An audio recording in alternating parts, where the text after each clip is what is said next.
Hello guys, in this video I'm going to show you how to see closures on the map in the Waze application. But first I wanted to tell you that don't forget to subscribe, because at 100,000 subscribers I'm going to show you my whole YouTube revenue statistics and growth strategy, how you can make money online. So let's jump into it. First, open the app, then click on the three lines icon at the top left corner, then click on the settings.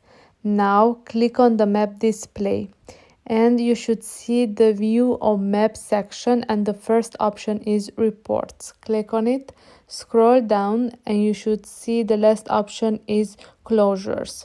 So if you tap on it, you can see that you can turn this option on and off, and if you turn on this option, then the closures will be shown on your map.